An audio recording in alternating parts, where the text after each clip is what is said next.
जय जगन्नाथ नमस्कार। आसंतु नजर पकेबा आज मयूरभंज जिलार टॉप न्यूज अपडेट कौन सब रही किंतु ता पूर्व आपण मानक गोटे अनुरोध भिडियोटी को शेष पर्यंत देखि आपणकर सुचिंतित मतामत दियंतु एवं भिडियोटी को लाइक करंतु।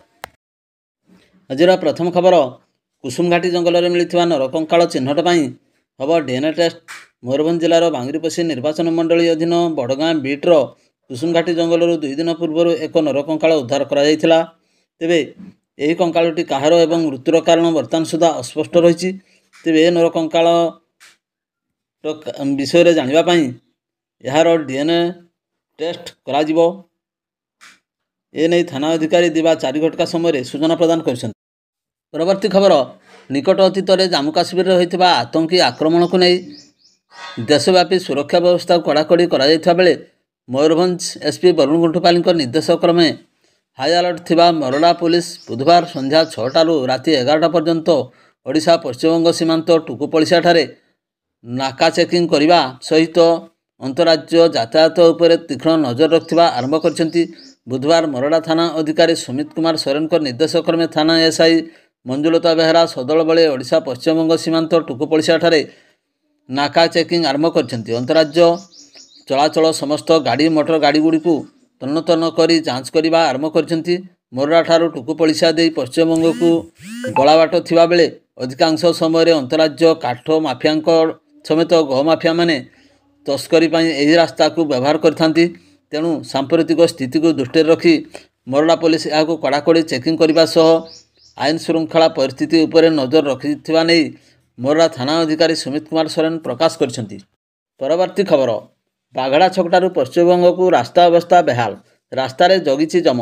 सुलियापदा ब्लॉक बाघड़ा छकटारू पश्चिमबंग को संजोग करुछि यही रास्ता उपर सीमांत बासींकर जीवन जीविका जड़ित। पश्चिमबंगर लोके उत्तम स्वास्थ्य सेवा बारिपदा डाक्तरखाना पर निर्भर करती। यही रास्तार जीवा आसिबा करती। संपूर्ण रास्ता बड़ बड़ खालरे भर्ती जीवा आसिबा मुस्किल। स्कूल पिला ठारू आरंभ करी व्यवसायी भरोसा यही रास्ता। सकाळ हेले शह शह जानवाहन चलाचल करता तेबे यही रास्ता लोकों को जंत्रणा दौची। रास्तार अवस्था संकटापन्न जीवा आसिबा करबा मुस्किल। जो आड़े चाहिए बड़ बड़ खाल रास्तार पिचु उठी बड़ बड़ मेटाल देखागलानी। वर्षा दिने रास्ता अति शोचनीय हो पड़ता है। बहु बार अभियोग कलापर मध्य प्रशासन निघट निद्रारे शोइथिबा दिवा 4 घटिका समय अभियोग कर स्थानीय बासिंदा। परवर्ती खबर जिले में आसंता मार्च 4 जाए पवन वर्षा सांगू वज्रपात और कुआपथर होगा नहीं आंचलिक पाणीपाग विभाग पक्षर वार्निंग जारी। सूचना अनुसार मयूरभंज जिले में आसंता 2 तारिख जाए वज्रपात और कुआपथर सह 50 ରୁ 60 किलोमीटर प्रति घंटा पवन वर्षा होगा नहीं ऑरेंज वार्निंग एवं मे 3 ରୁ 4 तारिख जाए 40 ରୁ 50 किलोमीटर प्रति घंटा पवन सांगू वर्षा सह कुआपथर माड़ नहीं ज्वर वार्निंग जारी कराଯାଇଛି। तेबे ए नहीं दिन प्राय 12:30 समय आंचलिक पाणीपाग विभाग पक्षर पूर्वानुमान करी यही वार्निंग जारी करछि। तेबे ए नहीं समस्त लोकों को सुरक्षित रहिबा निर्देश दिया सह वज्रपात एवं कुआपथररू रक्षा पाइबा निरापद स्थान को जीवाकू परामर्श दिया जायछि। परवर्ती खबर शिमिलपाल जंगल को शिकार करने जाए जड़े शिकारी गिरफ बंदूक जबत। मयूरभंज जिले में अवस्थित शिमिलपाल अभयारण्य को शिकार करने जाए जड़े शिकार को गिरफ करछि वन विभाग। 4 शिकारी खसी जावाकू सक्षम होइता बेले जड़े शिकार को गिरफ करछि विभाग। शिकारी निकटरू 2टी बंदूक सहित अन्यान्य मारणास्त्र जबत करा जाइथिबार सूचना मिलछि। गिरफ शिकारी को रिमांड रे आनी अधिक तदंत करुछि विभाग। ए नहीं राति 7 घटिका समय विभाग पक्षर सूचना प्रदान करा जाइछि। परवर्ती खबर किसी दिन व्यवधान पर पुणी केन्दुझर जिला बैतरणी नदी पार हो प्रवेश करछंती 37 टिकिया हाथीपल। बुधवार करंजिया बनखंड पृथक पृथक स्थान में 34टी हाथी थिबार करंजिया एसीएफ मदन मोहन महंत सूचना देछंती। एही हाथीपल जो 50 ରୁ ऊर्ध्व ग्राम लगी रही आतंक। हाथी रोथुबा स्थान में आखपाख अंचल घन घन बिजुली काट होउची। विलंबित राति बैतरणी नदी पार हो करंजिया रेंज अंतर्गत सुकुरुली ब्लॉक आदिपुर गाँव में प्रवेश करते 37 टिकिया हाथीपल। आदिपुर गाँव में हाथीपल 3 भाग में विभक्त हो धान खाइबा सहित व्यापक क्षयक्षति करछंती। पनिसी गाँव में 2टी घर भांगी। सेहीपरि उलेईकुंडी गाँव में गोटे घर भांगी सूचना मिली। परवर्ती खबर करंजिया ब्लॉक कुलीपसी पंचायत कादडिहा छकरू किसी दूर जंगल में ଏକ କୁକୁଡ଼ା ବୋଝେଇ ପିକଅପ୍ ଭ୍ୟାନ୍ ସହ କୁଣ୍ଡା ବୋଝେଇ ପିକଅପ୍ ଭ୍ୟାନ୍ର ମୁହାଁମୁହିଁ ଧକ୍କା ହେବା ଫଳରେ ଘଟଣାସ୍ଥଳରେ ଦୁଇ ଗାଡ଼ିର ଡ୍ରାଇଭର ଗୁରୁତର ଆହତ ହୋଇଛନ୍ତି। କୁକୁଡ଼ା ବୋଝେଇ ଭ୍ୟାନ୍ଟି ଠାକୁରଗୁଣ୍ଡା ଆଡ଼ୁ କରଞ୍ଜିଆ ପଟକୁ ଆସୁଥିବା ବେଳେ ବିପରୀତ ଦିଗରୁ ଏହି କୁଣ୍ଡା ବୋଝେଇ ଭ୍ୟାନ୍ ସହ ମୁହାଁମୁହିଁ ଧକ୍କା ହୋଇଥିଲା। ଫଳରେ କୁକୁଡ଼ା ବୋଝେଇ ଭ୍ୟାନ୍ଟି ଜଙ୍ଗଲ ଆଡ଼କୁ ଓଲଟି ପଡ଼ିଥିବା ବେଳେ କୁଣ୍ଡା ବୋଝେଇ ଭ୍ୟାନ୍ଟି ରାସ୍ତା ଉପରେ ଓଲଟି ପଡ଼ିଥିଲା। ଧକ୍କା ଏତେ ଜୋର ଥିଲା ଯେ ଗାଡ଼ି ଦ୍ୱୟ ସମ୍ମୁଖ ଭାଗ ସମ୍ପୂର୍ଣ୍ଣ ଭାଙ୍ଗି ନଷ୍ଟ ହୋଇଯାଇଥିଲା।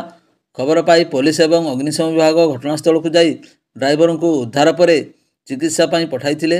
ପୁଲିସ ଗାଡ଼ି ଦୁଇଟିକୁ ଜବତ ପରେ ଅନୁସନ୍ଧାନ ଜାରି ରଖିଛି। ପରବର୍ତ୍ତୀ ଖବର, ମରଡ଼ା ବ୍ଲକ ଅଧୀନ ବାଲିଆଡ଼ିହା ପଞ୍ଚାୟତସ୍ଥିତ କେନ୍ଦୁଛାଟିଆ ଗ୍ରାମର ସ୍ୱର୍ଗତ କୃପାସିନ୍ଧୁ ମୁର୍ମୁଙ୍କ ପୁଅ ଲକ୍ଷ୍ମୀଧର ମୁର୍ମୁ 32 ବର୍ଷଙ୍କୁ ପରିବାର ଲୋକେ ବୁଧବାର ଅପରାହ୍ନରେ ଗୁରୁତର ଅବସ୍ଥାରେ କିଷାନତାଣ୍ଡି ଗୋଷ୍ଠୀ ସ୍ୱାସ୍ଥ୍ୟକେନ୍ଦ୍ରରେ ଭର୍ତ୍ତି କରିଥିଲେ। ହେଲେ ଡାକ୍ତର ଚିକିତ୍ସା କରିବା ପୂର୍ବରୁ ତାଙ୍କର ମୃତ୍ୟୁ ହୋଇଯାଇଥିବା ଜାଣି ପୁଲିସକୁ ଖବର ଦେଇଥିଲା। ଖବର ପାଇ ବଡ଼ଜାମମଣି ଫାଣ୍ଡି ଅଧିକାରୀ ଅଶେଷ କୁମାର ଦାସ ପହଞ୍ଚି ଶବ ଜବତ କରିବା ସହ ଏ ସମ୍ପର୍କରେ ବେତନଟୀ ଥାନାରେ 18/25 ନମ୍ବରରେ ଏକ ଅପମୃତ୍ୟୁ ମାମଲା ରୁଜୁ କରି ତଦନ୍ତ ଜାରି ରଖିଛି।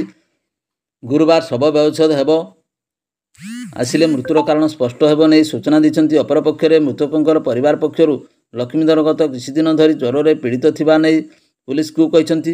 ମୃତକ ଜଣକ ଦିନ ମଜୁରିଆ ଗରିବ ଶ୍ରେଣୀର ହୋଇଥିବାରୁ ଏବଂ ତାଙ୍କର ଅନ୍ତେ ଦୁଇ ନାବାଳକ ପୁଅର ଭବିଷ୍ୟତ ଅନ୍ଧକାର ଆଡ଼କୁ ଗତି କରିଥିବା ସମ୍ଭାବନା ଥିବାରୁ ଗ୍ରାମବାସୀ ପରିବାରକୁ ଆର୍ଥିକ ସହାୟତା ଯୋଗାଇ ଦେବାକୁ ପ୍ରଶାସନକୁ ଅନୁରୋଧ କରିଛନ୍ତି। ପରବର୍ତ୍ତୀ ଖବର, କପ୍ତିପଦା ଥାନା ସନାଡ୍ୟାମ୍ରେ ଏକ ମୃତଦେହ ଭାସୁଥିବା ସ୍ଥାନୀୟ ଲୋକେ ଦେଖି ପୁଲିସକୁ ଖବର ଦେଇଥିଲେ। କପ୍ତିପଦା ପୁଲିସ ଏବଂ ଅଗ୍ନିଶମ ବାହିନୀ ସହାୟତାରେ ଡ୍ୟାମ୍ରୁ ମୃତଦେହ ଉଦ୍ଧାର କରିଛି ପୋଲିସ। ମୃତଦେହଟି ଜଣେ ମହିଳାଙ୍କର ହୋଇଥିବା ବେଳେ ପରିଚୟ ମିଳିପାରି ନାହିଁ। ଉଦ୍ଧାର ହୋଇଥିବା ମହିଳାଙ୍କ ଗଳିତ ମୃତଦେହକୁ ପୁଲିସ ଜବତ କରି ତଦନ୍ତ ଆରମ୍ଭ କରିଥିବା ବେଳେ 3-4 ଦିନ ପୂର୍ବରୁ ମୃତ୍ୟୁ ହୋଇଥିବା ପୁଲିସ ଅନୁମାନ କରୁଛି। ସେପଟେ ମୃତକଙ୍କର ପରିଚୟ ମିଳିବା ପରେ ପୂରା ଘଟଣା ଉପରୁ ପରଦା ହଟିବ। ଉଦ୍ଧାର ମୃତଦେହର ଅନେକ କ୍ଷତଚିହ୍ନ ରହିଥିବା ବେଳେ ତଦନ୍ତ ପରେ ପୂରା ଘଟଣା ସ୍ପଷ୍ଟ ହେବ।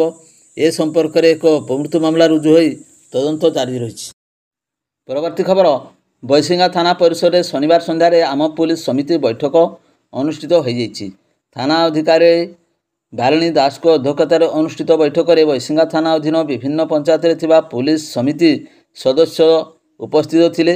ବୈଠକରେ ସଦସ୍ୟମାନେ ନିଜ ନିଜ ପଞ୍ଚାୟତର ଅଧୀନରେ ଥିବା ବିଭିନ୍ନ ସମସ୍ୟାଗୁଡ଼ିକୁ ଉପସ୍ଥାପନ କରିବା ସହିତ ତାର ସମାଧାନ ବିଷୟ ନେଇ ଆଲୋଚନା କରିଥିଲେ। ମୁଖ୍ୟତଃ ସାଇବର କ୍ରାଇମ ବାବଦରେ ସଚେତନତା କରାଯିବା ସହ ଜାତୀୟ ରାଜପଥ ଉପରେ ଦ୍ରୁତଗତିରେ ବାଇକ୍ ଚାଳନାକୁ ରୋକିବା, ମଦ ଏବଂ ନିଶାଦ୍ରବ୍ୟ ବିକ୍ରି ଉପରେ ପ୍ରତିବନ୍ଧକ ଲଗାଇବା, ବିଭିନ୍ନ ଛକମାନଙ୍କରେ ଲାଗି ରହିଥିବା ସିସି କ୍ୟାମେରାକୁ ତ୍ୱରାନ୍ୱିତ କରିବା ଭଳି ବିଭିନ୍ନ ସମସ୍ୟା ଉପରେ ଆଲୋଚନା କରାଯାଇଥିଲା।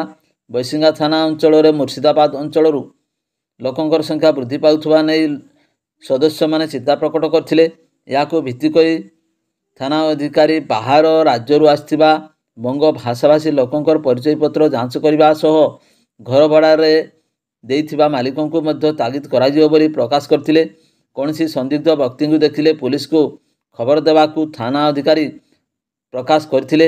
ଉକ୍ତ ବୈଠକରେ ପ୍ରତିନିଧିମାନଙ୍କୁ ଛାଡ଼ି ଆମ ପୁଲିସ ସମିତିର ଅନ୍ୟାନ୍ୟ ସଦସ୍ୟ, ସାମାଜିକ ଓ ସ୍ଥାନୀୟ ବୁଦ୍ଧିଜୀବୀ ଯୋଗ ଦେଇଥିଲେ। ବୈଠକରେ ଏଏସ୍ଆଇ ଭାବଗ୍ରାହୀ ମହାନ୍ତ, ଶୁଭ୍ରାଂଶୁ ରାଉଳ ଏବଂ ଅନ୍ୟ ଥାନା କର୍ମଚାରୀମାନେ ଉପସ୍ଥିତ ଥିଲେ। ପରବର୍ତ୍ତୀ ଖବର, ଜିଲ୍ଲା ଅବକାରୀ ଅଧୀକ୍ଷକ ପ୍ରଶାନ୍ତ କହଁରଙ୍କ ନିର୍ଦ୍ଦେଶକ୍ରମେ ରାଇରଙ୍ଗପୁର ଅବକାରୀ ଉପ ଅଧୀକ୍ଷକ ସୌମ୍ୟରଞ୍ଜନ ବେହେରାଙ୍କ ତତ୍ତ୍ୱାବଧାନରେ ରାଇରଙ୍ଗପୁର ଅବକାରୀ ରେଞ୍ଜ ପକ୍ଷରୁ ଅବକାରୀ ନିରୀକ୍ଷକ ବିନୟ କୁମାର ତିର୍କୀ ଓ କର୍ମଚାରୀଙ୍କୁ ନେଇ ଗଠିତ ଏକ ସ୍ୱତନ୍ତ୍ର ଦଳ ଦ୍ୱାରା ତିରିଙ୍ଗ ଥାନା ଏବଂ ବହଳଦା ବ୍ଲକ ଅନ୍ତର୍ଗତ ଇନ୍ଦଖୁଳି ଗ୍ରାମରେ ଚଢ଼ାଉ କରାଯାଇ 52,500 ଲିଟର ନକଲି ବିଦେଶୀ ମଦ ଜବତ କରିବା ସହ ଏଥିରେ ସମ୍ପୃକ୍ତ ପଶ୍ଚିମବଙ୍ଗ ସିଂଭୂମ ଜିଲ୍ଲା ମଞ୍ଜରୀ ଥାନା ଅନ୍ତର୍ଗତ ଗଲାଡ଼ି ଗ୍ରାମର ସଞ୍ଜୟ କୁମାର ବାରିକୁ ଗିରଫ କରାଯାଇଛି। ଜବତ ହୋଇଥିବା ମଦର ଆନୁମାନିକ ମୂଲ୍ୟ 30,000 ଟଙ୍କା ହେବ ବୋଲି ବିଭାଗ ପକ୍ଷରୁ ସୂଚନା ମିଳିଛି। ଉକ୍ତ ଚଢ଼ାଉରେ ରାଇରଙ୍ଗପୁର ଅବକାରୀ ଥାନା ଭାରପ୍ରାପ୍ତ ଅଧିକାରୀ ପ୍ରହଲ୍ଲାଦ ସାମଲ, କନେଷ୍ଟବଳ ବିପ୍ଳବ କୁମାର ମଲ୍ଲିକ, ଦିଲ୍ଲୀପ ଜେନା, ତପନ ପରିଡ଼ା, ବୁଦ୍ଧଦେବ ମହାନ୍ତ, ସୁରେନ୍ଦ୍ର ସୋରେନ, ଫୁଲମଣି ହାଁସଦା ପ୍ରଭୃତି ସାମିଲ ଥିଲେ। ଏନେଇ ରାଇରଙ୍ଗପୁର ଅବକାରୀ ରେଞ୍ଜ ପକ୍ଷରୁ କେସ୍ ନମ୍ବର 7/26 ମୂଳେ ଏକ ମାମଲା ରୁଜୁ କରାଯାଇଛି। ପରବର୍ତ୍ତୀ ଖବର, ପବିତ୍ର ଅକ୍ଷୟ ତୃତୀୟା ଅବସରରେ ରାଇରଙ୍ଗପୁର ମହାପ୍ରଭୁ ଜଗନ୍ନାଥ ମହାପ୍ରଭୁଙ୍କର ରଥ ଚକ ପୂଜାନୀତି ଅନୁଷ୍ଠିତ ହୋଇଛି। ଏହି ଅବସରରେ ଜଗନ୍ନାଥ ମନ୍ଦିର ପରିସରରେ ପୂଜାନୀତି କାର୍ଯ୍ୟକ୍ରମରେ ଲୋକସଭା ସାଂସଦ ନବଚରଣ ମାଝୀ, ବିଜେପି ରାଜ୍ୟ ସମ୍ପାଦକ ନବୀନ ରାମ, ମୁଖ୍ୟ ଡାହୁକ କୁଞ୍ଜ ବିହାରୀ ମହାନ୍ତି, ବରିଷ୍ଠ ନେତା ମନୋରଞ୍ଜନ ମହାନ୍ତି, ରଥ ମହାରଣା ମଧୁ ନାୟକ, ଗତିକାନ୍ତ ମହାନ୍ତ, ଦେବୋତ୍ତର ବିଭାଗର ପ୍ରସାଦ ବେହେରା ପ୍ରମୁଖ ଉପସ୍ଥିତ ଥିଲେ। ଜଗନ୍ନାଥ ମନ୍ଦିର ମୁଖ୍ୟ ପୂଜକ ଦେବବ୍ରତ ମହାପାତ୍ର ସାଥୀ ପୂଜକ ସହ ମିଶି ହୋମ ଯଜ୍ଞ ଆରତୀ ସମ୍ପାଦନା କରିଥିଲେ। ଚଳିତ ବର୍ଷ ଭଲ ଫସଲ ଅମଳରେ ଚାଷୀ ଭାଇ ଭଉଣୀମାନଙ୍କର ଅପାର ପରିପୂର୍ଣ୍ଣ ହେଉ ବୋଲି ସମସ୍ତ ସମୃଦ୍ଧି ସହ ଜୀବନର ମଙ୍ଗଳମୟ ହେଉ ଏବଂ ଜଗନ୍ନାଥଙ୍କଠାରେ ଏହା ପ୍ରାର୍ଥନା କରାଯାଇଥିଲା। ଭିଡ଼ିଓଟିକୁ ଶେଷ ପର୍ଯ୍ୟନ୍ତ ଦେଖିଥିବାରୁ ଆପଣଙ୍କୁ ଅଶେଷ ଧନ୍ୟବାଦ।